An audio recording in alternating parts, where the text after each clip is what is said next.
Dakika 90 za Simba ndani ya uwanja wa Benjamin Mkapa. Mechi ambayo ilikuwa na mvuto kuanzia nje ya uwanja, lakini baada ya dakika 90 Simba amefuzu kwenda kwenye hatua ya nusu finali. Nini ambacho umekiona na kipi ambacho kimebadilika kutoka kwenye mechi ya kwanza ambayo Simba alicheza kule Misri? Bwana, mimi nashukuru sana kuwepo hapa siku ya leo. Niko hapa nje ya uwanja wa Benjamin Mkapa, nikiwa na bashasha mpwite, nikiwa na tabasamu bojo. Hapa kama ujue lugha adhimu ya Kiswahili unaweza usiongea maneno. Naongea maneno kwa sababu Simba wameheshimisha nchi. Sio kwamba Simba wameheshimisha klabu ya Simba, Simba wameheshimisha nchi. Ndio timu pekee ukanda wa Afrika Mashariki na Maziwa Makuu Simba amesalia katika michuano ya kimataifa. Kwa hiyo leo ilikuwa ni sherehe yao. Of course hii ilikuwa ni sherehe. Sio kwamba hii leo ilikuwa labda ni kufuzu, hii ilikuwa ni sherehe, ilikuwa ni mtoko. Kwa hiyo kwenye mtoko leo Simba wamehakikisha watu wanakula pilau vizuri na wanafanikiwa kutinga hatua nusu finali. Of course ni nusu finali ambayo Simba walisubiria kwa misimu takriban 8 hadi 9, kwa sababu wameenda robo finali 7 ambapo moja amedondoka na wamefika 6, 4 CAF Champions League, 2 Confederation Cup. Kwa hiyo walikuwa wanadondokea katika hatua hiyo. Na kama unakumbuka nilimetoka Egypt, mimi nilisafiri kwa ajili ya mechi ya Simba na walifungwa goli 2-0. Ukiangalia magoli yale, uzembe ulifanyika kwa goli la kwanza tu, lakini goli la pili ilikuwa ni offside. Lakini Simba alipata penalti, mwamuzi alikataa. Kwa hiyo walikuwa ni weupe hao Waarabu, na upuuzi wao ulianza kuonekana tangu kule Suez Canal, kwa sababu walikuwa wanapoteza muda, wanalala. Kipindi cha pili timu ambayo inajua iko kwake na inaongoza, unarudije nyuma? Ilikuwa ni timu ambayo ni hopeless, kwa maana ni timu ambayo ilikuwa haijiwezi. Kwenye uzito wao hawa Al-Masry wameachwa na Simba mbali sana. Of course ni kikosi cha bilioni 20. Ni kikosi cha mzigo mrefu sana. Wachezaji wao wanalipwa zaidi ya mara 5 au hadi zaidi ya mara 6 tofauti na wachezaji wa Simba, lakini kwa upande wa mjumuisho wa wachezaji, quality, individual brilliance ya mchezaji mmoja, utaona Simba sasa hivi wana hiyo quality, lakini pia class ya wachezaji, kwa maana wanacheza zaidi kitimu. Kwa hiyo mimi nilikuwa naona njia yao ni fupi sana, na wanasema njia ya mwongo siku zote ni fupi, kwa maana utaiba, utadanganya, utasema kila kitu, lakini mwisho wako utakamatwa kwenye tundu bovu. Leo wamenaswa kwenye tundu bovu kwa sababu njia yao pia ilikuwa ni fupi sana. Njia yao ilikuwa ni fupi sana. Nilisema watafungwa. Mimi nilitabiri kwamba Simba anaweza akapata magoli 2 hadi 3 kipindi cha kwanza. Kama utarejea kwenye interviews nyingi nimefanya na online tofauti, nilisema Simba atapata goli 2 hadi goli 3 kipindi cha kwanza. Watu wakawa hawaamini, lakini mwisho wa siku nilisema kufikia dakika 30 Simba inabidi wao wamemaliza mchezo. Lakini kiusema ukweli hatujaona mbinu katika mechi ya leo kwa upande wa FAR Davis, kwa sababu uwanja umeharibu. Mvua imenyesha, utashangaa. Jana mvua haikuepo. Leo mvua imenyesha kubwa, alafu hapa tu Temeke yani. Cha ng'ombe kwenye uwanja wa Mkapa. Utajiuliza hii mvua imetumwa na nani? Lakini kuna wakati mvua inaweza ikawa na manufaa na hasara pia. Ila hii mvua leo ilikuwa inataka kuleta madhara makubwa sana. Kwa sababu huu ni uwanja wa nyasi asilia. Unapokuwa unacheza na mvua imenyesha kwa kiwango kikubwa, viatu vya wachezaji ni 6 meno zile zinazama zaidi kwenye ardhi, sio? Kwa hiyo inapunguza kasi wachezaji, hawapati ile acceleration, kuteleza kama ambao tuweza kumuona Kibu, Mpanzu. Kwa hiyo ulikuwa uone mbinu za wachezaji zaidi, ulikuwa unaona desire. Unaelewa maana desire? Tamaa, yani kwamba mtu anatamani kwamba leo nataka niivushe Simba. Kwa maombi yote yaliyofanyika, kwa dua zote zilizofanyika, wachezaji wamepata confidence, wakasema hawataki kumdhalilisha Mungu, kwa sababu mwisho wa siku wakishinda kufuzu watamdhalilisha Mungu. Mungu yuko upande wao, washindwe vipi? Alafu Waarabu wenyewe, Waarabu watoleo la 3. Yani unashindwa kumtoa Al-Masry, alafu unataka kumtoa Zamalek, Ahli, brother, Berkane. Ni ngumu sana. Of course shida ya Waarabu ni moja, tuliona wamelala sana leo, wamepoteza muda, wametukera mno. Yani kuna muda nilikuwa nataka kuingia uwanjani. Hata ule jamaa alioingia uwanjani mimi nilimsifu. Kuna dude moja lilifyatuka lile. Alafu ulishinda kujizuia. Ngoja bana. Lile dude kwanza wakati alipokuwa anaingia uwanjani amekunja ngumi, anamwambia Steward njoo niguse. Alikuwa anamfuata goalkeeper. Kwa nini amelala zaidi ya mara 5? Na sio kama analala kwa dakika 2, analala zaidi ya dakika 5, alafu ananyanyuka yuko vizuri. Imagine mtu anatolewa nje kwa machela, alafu ananyanyuka hapo anarudi uwanjani. Utoto ule. Yani ni kuambwa makofi tu hivi. Unajua CAF wanawabembeleza sana Waarabu. Kama ni mimi ni kitu, Waarabu wanabidi wafutwe kwenye ligi. Kama ni mimi, Waarabu wafutwe kwenye michuano ya kimataifa. Hawana faida.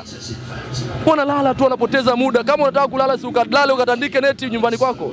Unakuja kulala kwa Mkapa mzee. Watu wanataka wakupelekee moto. Unalalaje kizembe? Wanalala, wanapoteza muda. Watu wanataka wakupelekee moto. Unalalaje? Malengo ya Almasri pengine kupoteza muda alikuwa ni kuelekea katika mikwaju ya penalti. Haya, kiko wapi? Unajua wale walikuwa wanatafuta pa kufia kwa sababu wanajua akienda penalti hawana lawama. Kwamba penalti si ya kila mtu na iko duniani kote kwamba penalti haina mwenyewe. Kwa walikuwa wanajua wakipoteza muda, wakifika ile penalti hata wakifungwa watasema wala tumepambana tumetolewa kwa penalti. Wakajitetee. Unajua wanalipwa hela nyingi wale jamaa. Brother. Kwa hiyo walikuwa wanatafuta sehemu pa kufia, lakini mwisho wa siku hawajui Mungu anataka kudhihirisha kwamba yeye ni nani kwenye ardhi ya Tanzania. Oya, turudi kwenye mpira wenyewe. David Pasco, niulize maswali. Eli Mpanzu ni mchezaji wa aina gani kwa upande wako? Kwa namna ambavyo umemtazama kwenye mechi ya leo, jitihada na uwezo binafsi ambao ameuonyesha. Simu ya Mwigulu Lameck Nchemba inaingia hapa. Mzee inabidi asubiri. Alafu balozi pia wa Tanzania nchini Misri naye amenitafuta. Ananiambia jiandae. Sasa mechi inaendelea kati ya Zamalek na Stellenbosch. Kwa hiyo huwezi jua. Umeniuliza Eli Mpanzu kibisa wala. Mbona waandishi wamekunja sura? Eli Mpanzu ameendelea kuwa mwiba sana katika kosti. Nasema hivi, Eli Mpanzu, endeleeni kuhoji watu ambao wanawadanganyeni mpira kila siku. Kaka, huu mpira sio kwamba eti kuna watu wanaongea mpira kwa maslahi yao, wengine wanaongea mpira kwa ajili ya kuwafurahisha watu. Mimi nimeondoka huko muda mrefu sana. Ili weje bro, mimi najitegemea maisha yangu, mimi sijawahi kuhongwa. Unanihonga mimi? Mimi naishi mwenyewe kivyangu. Unamaanisha nini? Kuna watu wanaongea vitu ili kusifia watu fulani, itakuwa ni mambo ya kipumbavu kabisa. Yaani wewe leo eti unasema eti Eli Mpanzu hatoshi kwa unataja wachezaji wako. Eli Mpanzu hatoshi. Alafu ni dhambi kumfanisha Eli Mpanzu aliyokuja msimu huu ndio kwanza hata raundi ya kwanza hajamaliza. Sijui unanisikia? Kwanza amekuja dirisha dogo. Usajili ambao wengi walikuwa wanautamani. Amekaa Bunju hajacheza mpira. Amecheza mechi 3 za mwisho. Sfaxien, Bravo pamoja na Constantine. Zile 3 hajacheza. Ameonyesha ubora wake. Why usimpe maua yake? Oya, hakuna mchezaji ambaye anamfikia Eli Mpanzu hapa Bongo. Sio kwenye ligi kuu, hata kwenye michuano ya kimataifa. Nenda kaangalie. Kaangalia michuano ya kimataifa kwa sasa, ligi ya mabingwa, alafu angalia na kombe la shirikisho barani Afrika, alafu angalia rate wachezaji wako. Kumrate mchezaji inatokana na nini? Cha kwanza, work rate yake. Amecover distance ngapi uwanjani? Eli Mpanzu amecover distance kubwa kuliko mchezaji yoyote. Unanielewa? Sijamaliza. Angalia composure yake, utulivu eneo la mwisho. Angalia namna ambavyo ana keep ball, kwa maana hapotezi mipira, hauwezi kupokonya mipira kwenye miguu ya Eli Mpanzu kirahisi. Ni mfasaha kutumia miguu ya kushoto na mguu wa kulia kwa ufasaha mkubwa. Kwa hiyo ni ngumu sana kufanisha Eli Mpanzu na mchezaji mwingine, kwa sababu atakupa pasi za mwisho, atakupa determination, atakupa energy, alafu pili atafunga. Leo amefunga bao la kideo. People they don't talk about ile goli. Goli la kwanza la Mpanzu limerudisha Simba mchezoni. Goli limewarudisha Simba kwenye furaha, kwa sababu wengi walikuwa wanasubiria goli la kwanza. Brother, kupata goli la kwanza ni ngumu sana. Kama unakula korosho vizuri, goli la kwanza ni ngumu sana kupata. Eli Mpanzu kibisawala aliwajaribu. Jamaa wakawa wanakomana. Leo of course walijaribu kufunguka. Kipindi cha kwanza hawajataka kabisa kukaa nyuma. Eli Mpanzu amewapiga pressure, anawaangalia wamekaa vipi, akamwangalia goalkeeper ndefu kama jini lile. Limekaaja akamtengua mgongo, amepiga pinpoint diagonal goal. Kuna kitu inaitwa pinpoint diagonal, kwa maana inapigwa mpira afu unazunguka kama upinde wa mvua. Jana alikuwa anapiga free kick Declan Rice yule Arsenal, inazunguka kwa nyuma. Eli Mpanzu anavunja mistari, nikamkumbuka mzee wangu marehemu Alex Kashasha. Angekuepo leo, Mungu aendelee kumrehemu, mwalimu Alex Kashasha. Pale angeongea vitu vizito sana. Alipiga cross bending, angekwambia vitu vizito.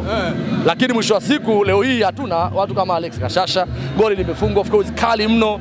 Goli liwarudisha Simba. Haya, niambie goli la vile limefungwa lini mara ya mwisho? Katikati ya msitu wa watu wale, jamani warefu bro, futi 6 futi 7. Almasri hawatu wamsahau Eli Mpanzu mechi ya kwanza kule na mechi ya pili ya Benjamin. Swali zuri. Mimi mara baada ya mechi kuisha nilikuwa Misri, unajua. Nilikuwa Masri babu. Waandishi wa habari wa Misri pamoja na benchi la ufundi walikuwa wanauliza hivi, kwa nini Eli Mpanzu Simba amempataje? Kwamba Simba amempataje Eli Mpanzu kibisawala? Anachezaje kwenye ligi ya Tanzania Eli Mpanzu? Watu wengi walikuwa wanafikiria kwamba Eli Mpanzu anapaswa kucheza ligi ya Ulaya kama England, Ufaransa pale French, angeenda La Liga Santander, angeenda Bundes. Lakini wanamuona Simba wanashangazwa kwa sababu age yake inambeba, quality yake, determination, work rate yake, ana kila kitu cha kucheza Ulaya. Hivi imagine Yone Wissa anacheza pale Brentford alafu huyu anacheza Bongo. Wote wanatoka na nani? Elie Mpanzu hapa ni daraja tu, anatafuta njia ya kuondoka. Amefunga goli nzuri sana. Ukiachana goli, amecover distance kubwa. Yeye ndio mchezaji aliyokuwa na work rate kubwa. Ndio mchezaji ambaye leo ana rate ya 9.10, chini ya 10, yani 9 chini ya 10. 9 chini ya 10 kwa maana alikuwa na kila kitu uwanjani.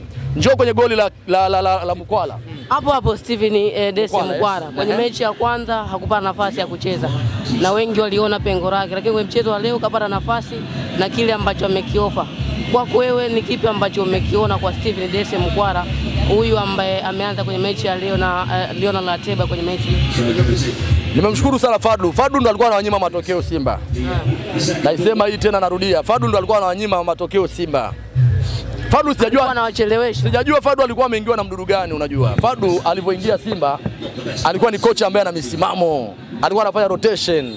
Alikuwa hampi mchezaji mmoja nafasi kwamba eti yeye tu, yani yeye tu ndio star. Hapana. Mavambo leo atacheza, kesho Ngoma, Nouma atacheza, Zimbwe anatoka. Hivyo Kapombe mara Kijili. Lakini alikuja kubadilika ghafla. Kama nani yule alibadilika? Diamond aliimba, Diamond. Kuna mtu alibadilika? Zuena. Yaani ghafla tu kocha Fadlu akabadilika. Inawezekanaje Lionel Ateba mechi mfululizo akupi magoli alafu unaendelea kuwa naye uwanjani? Hafungi eti kwa sababu anaweza kuhold mabeki, akafanya mabeki eti wasipande. Then inakuaje? Kama mabeki hawapandi inakuaje? Kama mabeki hawapandi tumesifunga. Yaani tunahitaji end product. Sasa Ateba akupi, lakini Mkwala ameprove hilo kwenye mechi ya Coastal Union. Ndio mechi iliyomrejesha, amefunga hat-trick pale. Kafunga bao la kisigino dhidi ya Dodoma, sio? Kwa hiyo ukijaribu kuangalia utaona ni mchezaji mzuri ambaye kwanza ana skills, pili ni mwepesi. Kwenye boxi hafikiri mara mbili, ana determination, anapokea mpira alafu anaangalia apeleke mpira wapi. Leo amefunga goli zuri sana, akabinuka Serekasi kwenye matope kaka. Kwa hiyo ni ngumu sana mtu kama Steven Dese Mkwala kupoteza magoli. Kwanza anakusaidia kwenda kukaba, pili anaongeza idadi kubwa katika eneo la ushambuliaji. Kwa hiyo kwangu Fadlu Davids alikuwa anamkosea sana. Na sasa nafikiri amepata jibu kwamba nani anapaswa kuanza kwenye first 11. Huyo Mkwala watu wanampuuzia. Asante Kotoko Mwamba kwenye mechi 28 alifunga goli 14. Pale kwenye Uganda Cranes, timu ya taifa ya Uganda, anategemewa, lakini Simba walikuwa wanamdemoralize, wanamshushia. Leo amempa nafasi, ameonyesha ubora wao. Umemwona leo nani amecheza? Ateba si akwepo. Lakini umeona kazi aliyofanya. Simba unaiona wapi sasa baada ya kufuzu nusu finali? Kwanza siwadai. Simba kufuzu hatua ya nusu finali mimi inatosha sana kwao. Siwadai kwa sababu kufuzu katika hatua nusu finali ni kitu ambacho kwa wanatamani. Wewe imagine watu wameenda robo finali 7, 6, 4 za Champions League, 2 za nini? Za Confederation. Ndani ya misimu 7 watu wanahangaika kutafuta nusu. Alafu leo watu wamefika nusu finali waanze kuwadai finali. Utakuwa na utindio ubongo. Yaani uwezi leo ukamzaa mtoto alafu kesho ukatarajia atembee. Simba anapaswa kwenda consistency nusu finali. Kama akifika finali tumi Simba inaweza ikawa ni fluke. Wakifika hatua finali inaweza ikawa ni fluke kwa sababu kuna majiant. RS Berkane amechukua mataji, Zamalek amechukua, Usma yuko pale, sio? Tunasubiria kuona matokeo yao itakuwaje, lakini umeona namna ambavyo challenge inakuwa, sio? Jana wamecheza Esperance Sportive de Tunis na Mamelodi Sundowns. Nyumbani ameshindwa kupata matokeo. Al Hilal Omdurman ya Ibenge amepasuka home and away, sio? Kwa hiyo hii michuano sasa hivi ni surprise package. Wale wakubwa walioweka mizizi kwenye michuano ndio wanafanikiwa zaidi. Kwanza wanabebwa kuanzia home ground advantage hata nje. Unaelewa? Mtu kama Ahly amedominate ligi ya kwao sasa hivi, ukiangalia hana ubora huo, ameachwa na Pyramid, sio? Na hiyo michuano ya kimataifa ni mbogo. Sasa ukimwambia Simba leo akashindana na Berkane, sijui kina Zamalek, sijui kina Usma, anaweza akapambana nao ikawa added advantage, yani faida nyingine nyongeza, sio? Lakini sio kwamba leo unamgarantii Simba aende kwenye kutaka ubingwa au kuchukua ubingwa. Wanapaswa kwenda hizo nusu finali nyingi zaidi, wakafika 3 au 4 wakaenda huko, lakini mwisho wa siku ni kwamba wakifanikiwa kwenda kwao inaweza ikawa jambo zuri kubwa zaidi, kwa sababu timu ambazo zinacheza sasa hivi ni tofauti na misimu iliyopita. Wana uwezo wa kuchallenge nao, lakini siwadai zaidi katika hatua finali, wala siwadai zaidi kuchukua ubingwa. Nachowadai mimi ni waendelee kukomaa katika hizo nusu finali, wajenge hizo confidence kama ambavyo walifanya kwenye robo finali, wameingia mara nyingi zaidi pamoja na hatua makundi. Mwisho zaidi Elie Mpanzu moja fananisha na Pacome watatu wa Yanga. Elie Mpanzu mmoja na Pacome watatu wa Yanga Afrika, kwa sababu Pacome anacheza ligi kuu. Elie Mpanzu yuko nusu finali ya CAF Confederation, lakini huyo Elie Mpanzu ndo mchezaji ambaye anaimbwa kwa sasa kwa sababu ana kila kitu cha kuitwa winga uwanjani.